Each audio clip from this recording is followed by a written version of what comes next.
junto conmigo, quien cree que el Espíritu de Dios se mueve en este lugar. Amén. Gloria a Dios. Ha sido invitado y Él dice que donde 2 o 3 en su nombre esté, ahí estará Él. Hermanos, Dios los bendiga y a los que ustedes aman. He titulado este mensaje las parábolas de Jesús.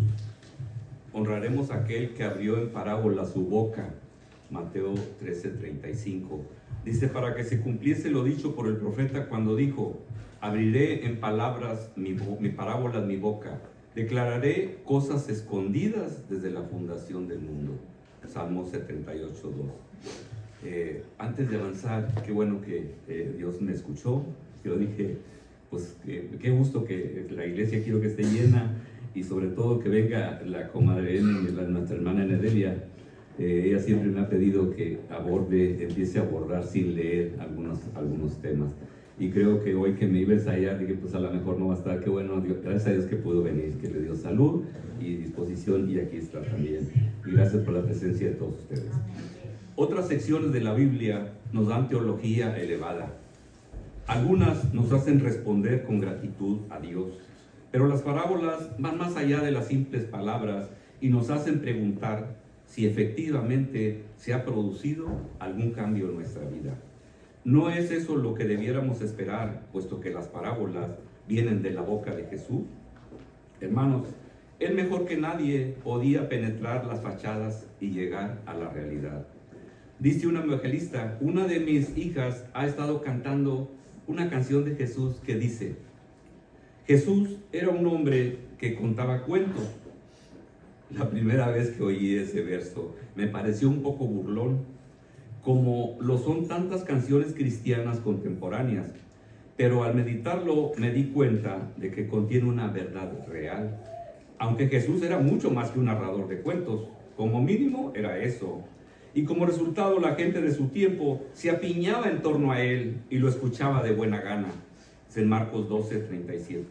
Las palabras de Cristo siempre eran pintorescas. Él hablaba de camellos que se arrastran por el ojo de una aguja, Mateo 19:24, de personas que trataban de sacar pajas del ojo de otro cuando una viga estaba en su propio ojo, Mateo 7:5. Se refería a una casa dividida contra sí misma, destinada a derrumbarse, Marcos 3:25, o a echar el pan de los hijos a los perros, Marcos 7:27. Previno contra la levadura de los fariseos, Marcos 8:15. Pero en rigor, esos no son cuentos. Los cuentos que Jesús contaba se pueden clasificar en una categoría particular de historia que se conoce como parábola. Una parábola es una historia tomada de la vida real o una situación de la vida real, de la cual se saca una verdad moral o espiritual. Son muchos los ejemplos: el hijo pródigo en Lucas, un buen samaritano en Lucas, el fariseo y el publicano en Lucas, la fiesta de boda en Mateo, las ovejas y los cabritos en Mateo, entre tantas otras. Las parábolas del reino que abordaremos, hermanos, en esta ocasión, en las parábolas de Jesús, no todo en detalle tiene significado. En efecto, tratar de imponer significado a cada uno puede producir doctrinas extrañas, incluso doctrinas cuya falsedad es demostrable. Hermanos, las parábolas son simplemente historias de la vida real, de las cuales se sacan una o tal vez unas cuantas verdades básicas. Queridos hermanos, si una persona comenzara a leer el Nuevo Testamento en la primera página, Mateo 1:1, y leyera consecutivamente, leería buen rato antes de encontrar este elemento importante de la enseñanza de nuestro Señor. En realidad tendría que leer una cuarta parte del Evangelio de Mateo, capítulos del 1 al 12, antes de encontrarse con tan siquiera la primera de las parábolas. Pero hermanos, con el capítulo 13, eso cambia repentinamente. Aquí se quedan registradas no una, sino 7 parábolas. Tienen, hermanos, un tema, ¿saben cuál? El reino de Dios. Y por tanto se llama las parábolas del reino. Ahora veamos, hermanos, no es una casualidad que estas sean las primeras parábolas que se encuentran. A veces se dice que el Evangelio de Mateo presenta al Señor Jesucristo como Rey de Israel, así como Marcos lo presenta como el Hijo del Hombre y Lucas como el siervo. Hermanos, no hay ninguna duda de que la proclamación del reino por Cristo es un tema importante en este Evangelio. Hermanos, el primer versículo presenta a Jesús como el Hijo de David, quien fue el rey más grande de Israel. Se dice que el precursor de Jesús, Juan el Bautista, vino predicando el reino de los cielos, Mateo 3:2. Jesús mismo usó como el primer tema de su ministerio itinerante, en Mateo 4:17, algunos consideran el sermón del monte, la ética del reino, los milagros de los capítulos del 8 al 12, demuestran el poder del reino, puesto que ese es el primer énfasis de Mateo. No debe sorprendernos que las primeras parábolas desarrollen ese tema. Hermanos, en las primeras, el sembrador y la semilla, el enemigo que siembra cizaña, la semilla de mostaza, la levadura, Jesús habla ante las multitudes. Las tres últimas, las parábolas del tesoro escondido, la perla preciosa, la red, se narran solamente ante los discípulos. Hermanos, la primera parábola es única, ya que trata sobre el origen del reino. Las próximas tres van juntas, ya que representan el deseo de Satanás de frustrar el crecimiento del reino. Las parábolas 5 y 6 van juntas y muestran la actitud de aquellos que con mucha energía buscan el reino a pesar de las artimañas de Satanás. La última parábola, la red, muestra la consumación del reino. Juntas, las historias muestran la naturaleza, el origen, los estorbos y la victoria de la obra de Cristo, de difundir su evangelio por medio de sus mensajeros, entre los días de su próxima venida y su regreso. Ahora, hermanos, escudriñemos la parábola del sembrador. Esta primera parábola es ideal como punto de partida, ya que lógicamente trata sobre los comienzos u orígenes del reino. Aquí se compara con un agricultor que siembra semilla. El sembrador salió a sembrar. No se dan explicaciones de la mayor parte de ellas, pero de esta sí se da una explicación. Y la explicación que Jesús da, hermanos, es nuestro punto de partida. Queridos hermanos, la semilla es el evangelio del reino y la tierra es el corazón humano. Lo que se enfatiza son las distintas clases de corazones y cómo rechazamos o recibimos el mensaje de Cristo. El primer tipo de tierra representa el corazón duro, del cual hoy en día, así como en tiempos de Cristo, se describe este corazón como la tierra junto al camino. Tal tierra ha sido pisoteada por los muchos pies que han pasado por ahí durante décadas. Y hermanos, puesto que la tierra es dura, la semilla que cae ahí simplemente se queda en el camino y no se hunde. Y las aves que Cristo compara con el diablo o los trabajadores de él, pronto la arrebatan. ¿Qué es, hermanos, lo que hace duro al corazón humano? Solo puede haber una respuesta: el pecado. El pecado, mis hermanos, endurece el corazón, y el corazón que se endurece peca aún más. Tratemos, hermanos, de describir esa clase de persona. Esto lo encontramos en el primer capítulo de Romanos. Tal individuo comienza reprimiendo la verdad acerca de Dios, que se puede conocer a partir de la naturaleza. Se sume inevitablemente en ignorancia espiritual y degradación moral, y finalmente llega no solo a practicar los pecados de los paganos, sino también a dar su aprobación a ellos. Aquí vemos, hermanos, ambas mitades del círculo. El pecado conduce al rechazo de Dios y de su verdad, y el rechazo de su verdad conduce a pecados aún más graves. ¿Qué lleva, hermanos, a una persona a rechazar la verdad de Dios? Según Pablo, es una decidida oposición a la naturaleza de Dios mismo, que el apóstol describe como la impiedad e injusticia de los hombres, en Romanos 1:18. Ahora, hermanos, aprendamos de esto.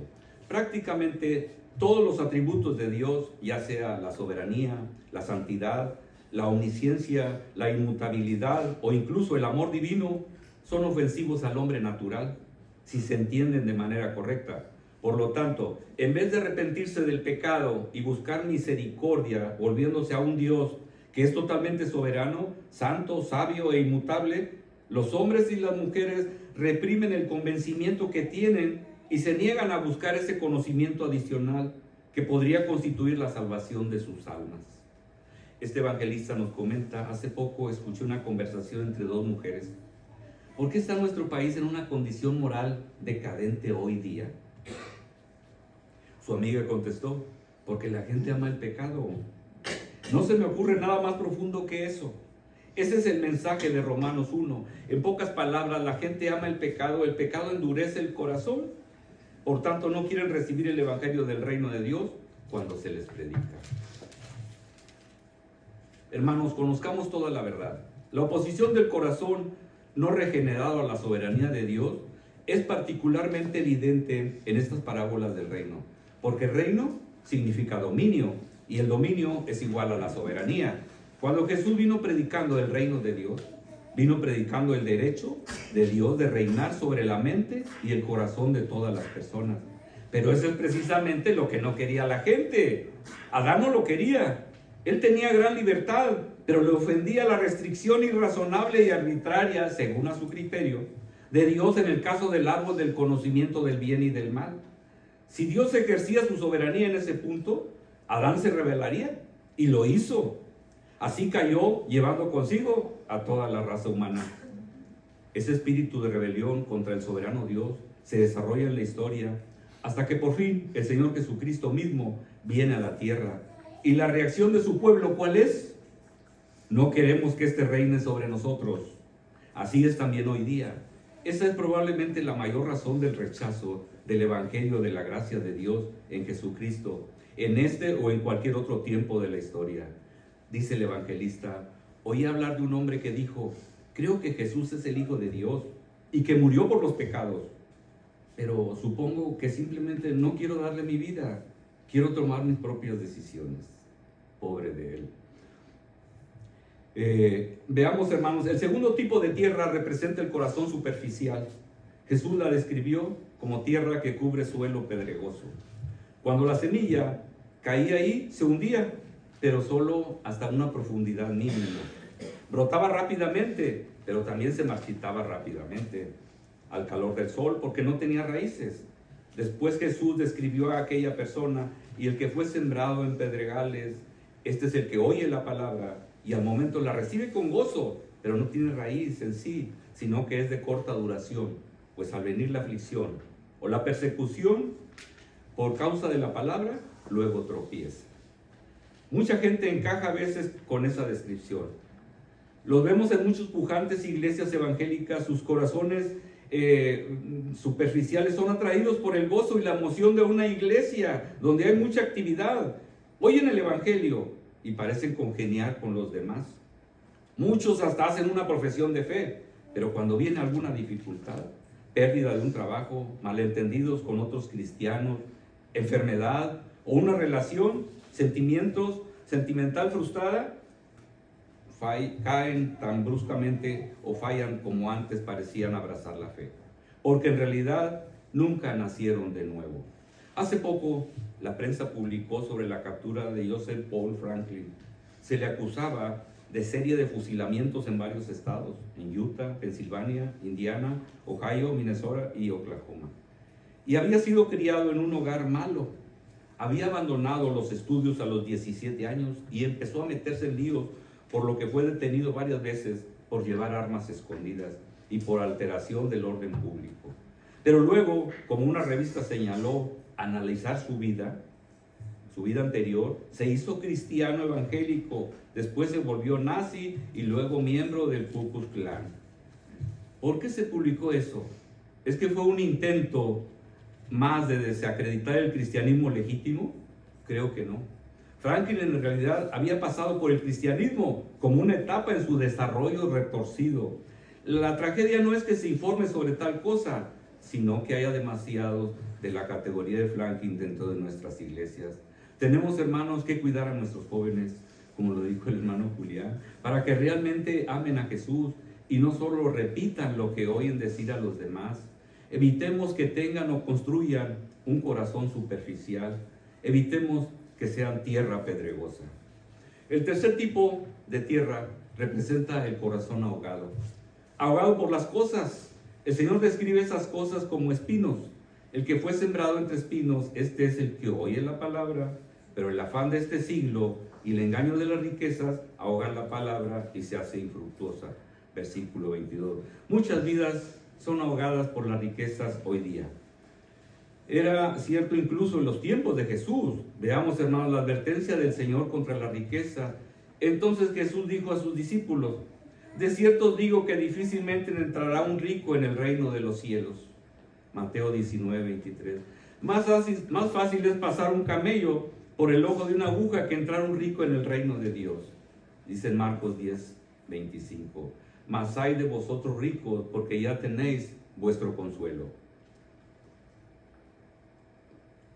En una oportunidad, un joven rico se apartó con tristeza de Jesús, porque le había dicho que vendiera todo lo que tenía y lo diera a los pobres, y él no estaba dispuesto a hacerlo. Pero si eso era cierto en tiempos de Jesús, entre gentes que nosotros consideraríamos por lo general pobres, ¿cuánto más cierto en nuestro tiempo? ¿Cuánto más podemos estar ahogados por riquezas o bienes? También esto es cierto. Las riquezas no ahogan a una persona de un golpe. Es un proceso gradual, como la cizaña en la parábola de Cristo. Las riquezas, hermanos, crecen paulatinamente, lentamente, ahogando los brotes de la vida espiritual interior. Cuidemos, hermanos, es la exhortación de Jesús. No es que estas riquezas sean malas, sino que les damos prioridad sobre Dios. Sobre todo si estamos diciendo, necesito asegurarme el bienestar ahora, pensaré en cosas espirituales cuando sea mayor. Esa es muchas veces lo que estamos pensando. Jesús previno contra eso en otra historia acerca de un hombre cuyos campos produjeron una cosecha tan grande que derribó sus graneros y construyó unos más grandes, diciendo para sus adentros: alma, muchos bienes tienes guardados para muchos años. Repósate, come, bebe y regocíjate. Las palabras de Jesús fueron: necio, esta noche vienen a pedirte tu alma, y lo que has provisto, ¿de quién será? El último tipo de tierra, hermanos, es aquel del cual toda la palabra, hermanos, ha preparado el terreno. Es el corazón abierto, el corazón que recibe el evangelio, como la tierra buena recibe la semilla. Esa tierra da una buena cosecha y produce a 100, a 60 y a 30 por uno. Aquí se podrían hacer varias observaciones secundarias, hermanos. Podríamos mostrar que la única prueba segura de la aceptación genuina de la palabra de Dios en la vida de una persona es la producción del fruto espiritual. Hermanos, podríamos mostrar que la presencia del fruto es lo importante, no la cantidad, por lo menos en la mayoría de los casos. Pero esos puntos, hermanos, son menos importantes que el punto principal. Solo el corazón abierto recibe el beneficio de la predicación del evangelio y es salvo. Queridos hermanos, ¿serán nuestros corazones abiertos? ¿Estaremos abiertos a la verdad de Dios? ¿Permitimos que ésta se arraigue en nuestras vidas y nuestros pensamientos de manera que nos aparte del pecado y dirijamos nuestra fe a Jesús y produzca el fruto del Espíritu Santo?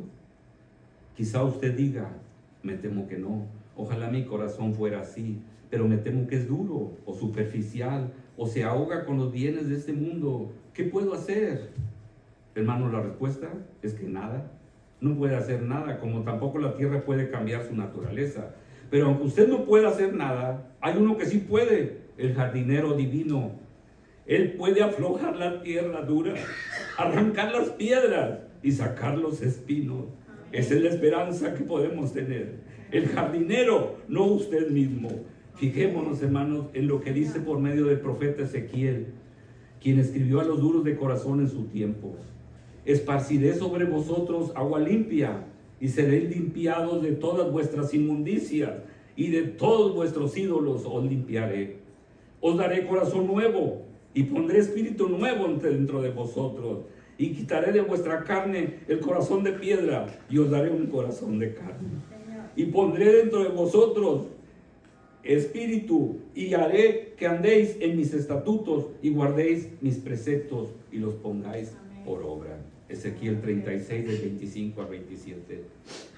Me acuerdo, hermanos, de ese joven rico que se apartó con tristeza de Jesús. Después que él había comentado lo difícil que era que los ricos entraran en el reino de Dios. Los discípulos le preguntaron, ¿quién pues podrá ser salvo? Reconocieron las dimensiones del problema. Jesús respondió, lo que es imposible para los hombres es posible para Dios. Lucas 18, del 26 al 27. Hermanos, en otras palabras, para Dios todo es posible. Y lo es. Es posible para usted, para mí. Venga Cristo y permitamos que nos dé un corazón abierto, que reciba el Evangelio. Esas buenas nuevas que nos arraigan la fe, nos aseguran el amor de Cristo y permiten hacer nuestra su promesa de vida eterna.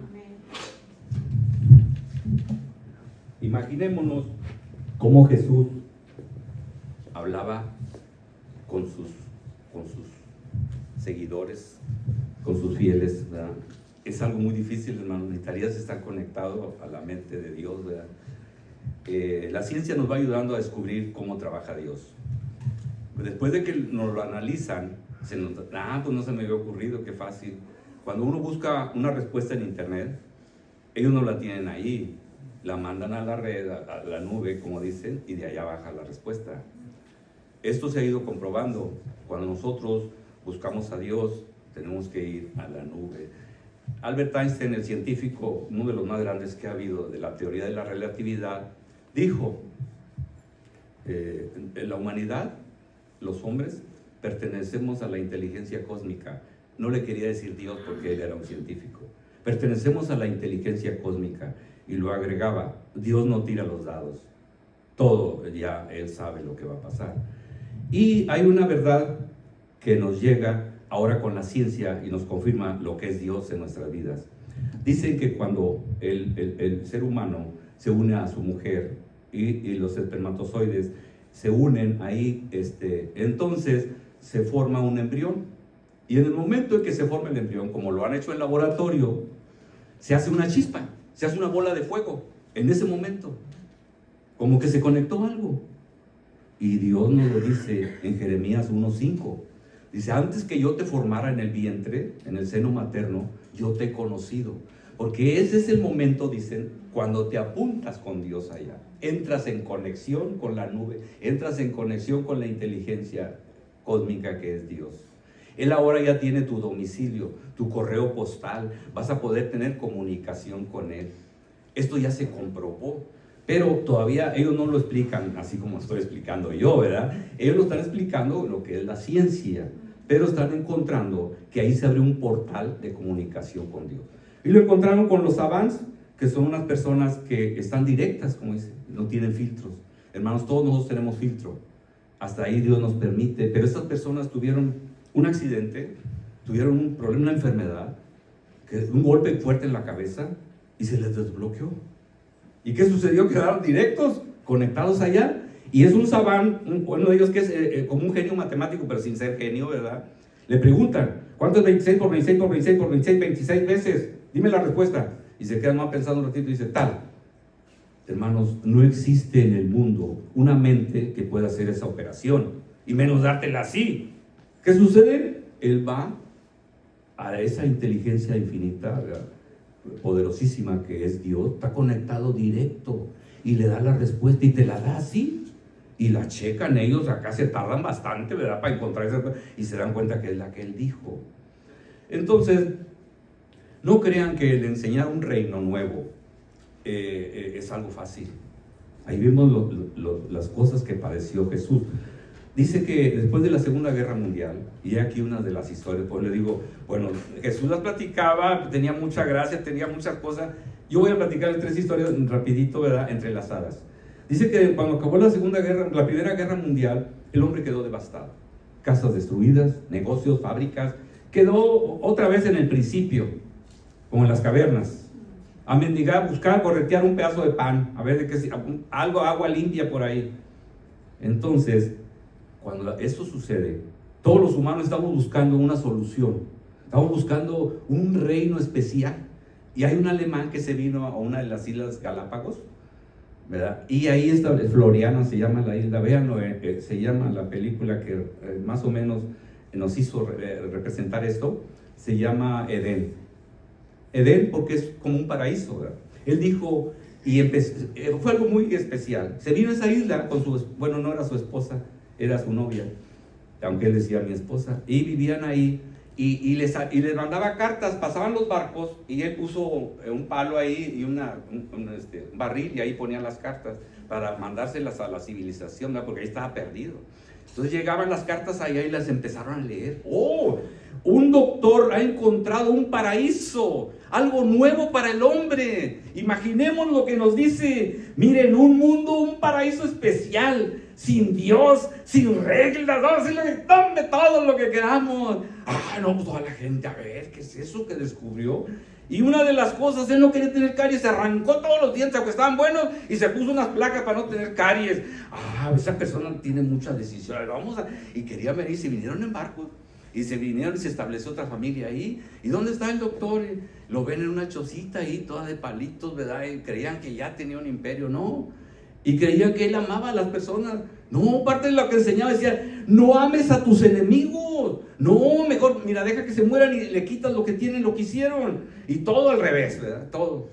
Entonces, claro, obviamente conspiraron, se vinieron otras personas, se instalaron también, empezaron a conspirar entre ellos, no había reglas, no había Dios, no había referencias morales. ¿Qué pasó, hermano? Terminaron matándose unos a otros, solamente prevaleció una familia. Pero bueno, como dijo Jesús, este no es cuento, esto es arrancado de la vida real, ¿eh? Esto pasó en la vida real. Tan es así que la última familia que quedó ahí hizo un hotel que de vez en cuando todavía la gente va a visitar. La otra historia es que el hombre nunca se ha cansado de buscar algo que le dé un sentido a su vida. Es bien difícil encontrar eso. Hay un escritor ruso que se dio esa tarea. Él era un hombre rico de abolengo, ¿verdad? Desde siempre su familia había sido rica, pero se sentía vacío, le faltaba algo. Dice, no es posible que vengamos, el hombre viene, vive, nace, se multiplica y se muere. ¿Qué caso tiene eso? Dice, no, espérame. Entonces empezó a investigar, porque no le encontraba sentido a su vida. Y luego veía que otros se suicidaban, decía, no, pues sí tienen razón, pues esto no tiene sentido, esta vida no tiene sentido. ¿Qué pasa? Entonces, investigando, se dio cuenta de que el sentido de la vida no estaba aquí con nosotros. Nuestra alma es inmortal. Eso es lo que yo no había entendido. Cuando tú generas demasiadas vibraciones negativas para ti, tu conciencia y todo tu ser, tu alma se ve impactada y no puedes vivir si no tienes a Dios, si no le pides perdón por medio de Jesús, porque es cuando se rompe ese pecado, se rompe esa enfermedad de nuestra alma. Pero si tú la quieres mantener, terminas en muerte. Pero lo que pasa es que la muerte no te alivia. Dicen, ya quiero morirme para librarme de estos padecimientos, de esta tortura psicológica que tengo todos los días. Me apoyo en drogas, en sustancias, en cosas para olvidarme. Pero ahí está. Pero ya muriendo, ay, voy a descansar. No, no es cierto. Porque el alma es inmortal. Y todas esas malas vibraciones que se llevó, lo van a seguir atormentando eternamente. Ese es el infierno, hermanos. Que a mí no se me llega, hasta ahora que le estoy pidiendo varias noches a mi Dios, Señor, ilumina, ¿cómo está esto? ¿Cómo está? A ver, ¿cómo está? Pues así está. Muchas veces dicen, no existe el infierno, pero pues sí estamos viendo que lo empezamos a padecer aquí mismo en la tierra.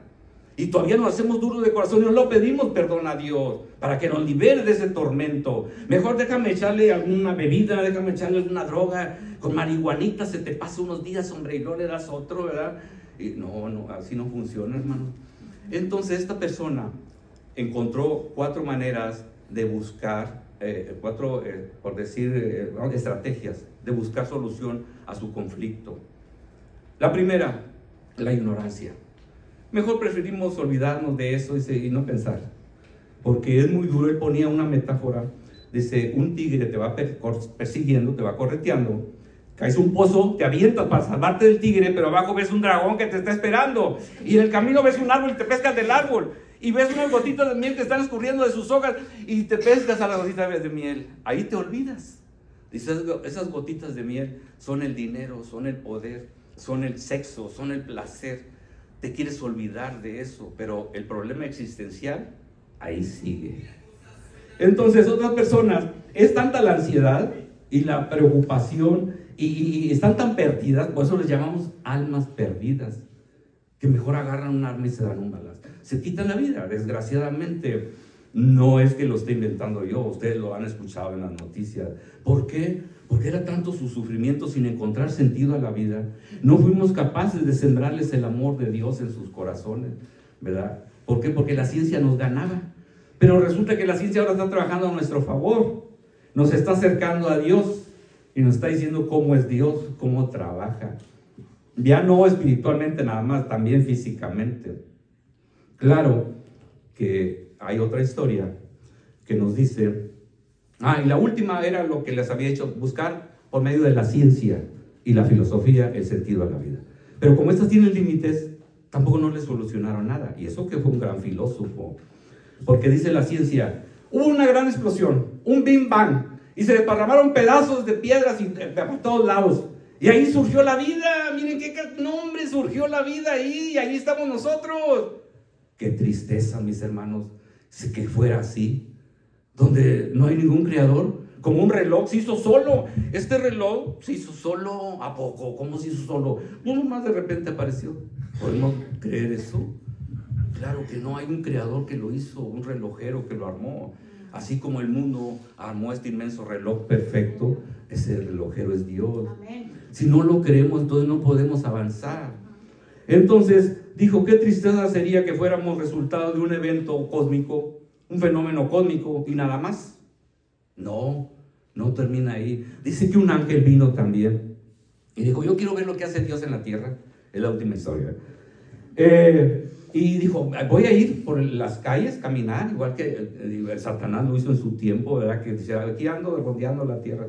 Y empezó a caminar, Señor, digo, pero tú muéstrame cómo tú te manifiestas a los hombres. Yo quiero ver eso, ¿verdad? Quiero llevarles de lo que yo tengo, ¿verdad? A ellos, como dijo Pedro, ¿verdad? Lo que tengo te doy. Entonces se fue y llegó a una aldea. En esa aldea vivió una familia muy pobre. Ya le platicaron los vecinos y llegó ahí. Se quedó a dormir con ellos, porque las personas del campo tenemos una entrega total. Se brindan, hermanos. ¿Qué es lo que pensó también el León Tolstoy, se llama el escritor ruso que les mencionaba? Él dice que él veía a los campesinos ahí en Rusia. Oye, pero estas gentes pobrecitas, tan ignorantes, pero tan llenas de una energía, un espíritu ¿qué piensan? ¿Qué saben ellos que no sé yo? Se empezó a acercar, se pidió un día estar ahí con ellos, inmediatamente le ofrecieron de cenar, le sirvieron su café, su té y sus pedazos de queso ahí, todo.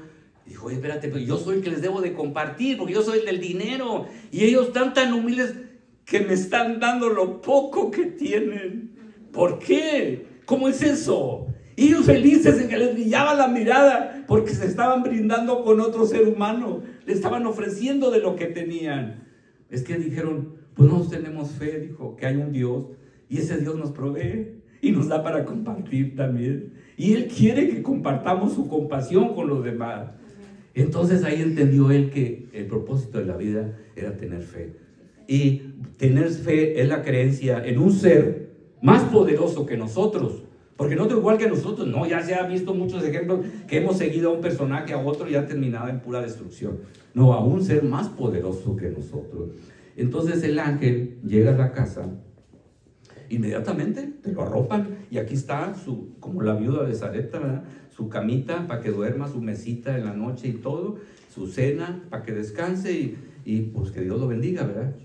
Pero las buenas noches. Y dice, ellos solo tienen una vaca. Esa vaca es la que da leche, que eso sí, su subsistencia. Bueno, entonces dijo, Señor, pues dales muchas vacas, dales mucha prosperidad. Yo quiero que les des prosperidad. Porque ellos me han atendido, yo he estado aquí y yo te represento, yo soy tu embajador, tu mensajero. Y quiero que los bendigas abundantemente. Y así lo pidió en la noche. Y en la mañana que se levanta, que la vaca se había muerto. Señor, ¿por qué hiciste eso, Señor? Ellos amaban esa vaca, le tenían nombre como un hijo. Y la mataste. Dijo Dios, mira, ahorita no me preguntes. Deja que pase el tiempo y tú solo vas a ver la respuesta. No, es que esto no lo puedo decir, no lo puedo entender. ¿Cómo les vas a destruir lo único que quieren y que aman y que les da vida a ellos, que les da su alimento? Bueno, a los días, al tiempo, volvió y se informó con los vecinos. Oye, ¿dónde está la familia? No la veo. No, digo, es que se fueron a la ciudad. ¿Pero cómo? ¿Por qué? ¿No? ¿Se enfermaron? No, dijo, es que el hombre, lo único que lo detenía aquí era una vaca que tenía y que no lo dejaba irse, ¿verdad? Porque la amaba mucho. Pero cuando se la quitaron, se fue a la ciudad y él sabía hacer muebles, y muebles especiales. Y entonces ella puso una mueblería y puso cosas y hacía muebles a personas riquísimas, a la iglesia y demás. Se hizo mucho, muy rico. Y le dijo, Señor, ya entendí. Yo te pedí que le dieras prosperidad y tú le diste prosperidad. Muchas veces no entendemos cómo es que Dios está actuando en nuestras vidas. Pero tengan la seguridad que está actuando y está actuando para bien, hermanos. Tengan esa seguridad y esa fe. A mí no se me olvidan las palabras que nos dijo nuestra hermana Josefina la vez pasada. Su testimonio vehemente, así ardiente, dijo, muchas veces Dios no te da lo que estás pidiendo o te quita cosas, dijo, pero es para darnos algo mejor.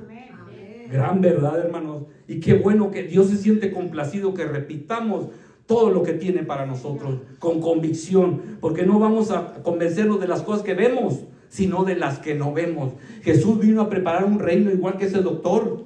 Les ofreció un reino a las gentes, pero sin reglas, y sin reglas no se puede. Jesús vino y trajo un mensaje de preparación para acercar el reino de Dios aquí en la tierra. El primero Juan el Bautista, acuérdense que dijo, arrepentidos porque el reino de los cielos se ha acercado. Ese mensaje buscaba una profunda transformación espiritual y una preparación para aceptar y asimilar la idea del reino de Dios. Después viene Jesús y continúa con eso que acabamos de leer. La primera fue las parábolas del reino. Es muy difícil presentarles un reino espiritual a los humanos, hermanos, pero es que lo necesitábamos. Necesitábamos superar eso de que nomás venimos a nacer, multiplicarnos y morir. No, vamos a prepararnos para la vida eterna, que es estar al lado de Dios, ¿verdad? Y ahora sí disfrutar eternamente de sus bondades, de su amor, ese amor que siempre quiere que tengamos con nosotros. Dios los bendiga. Amén.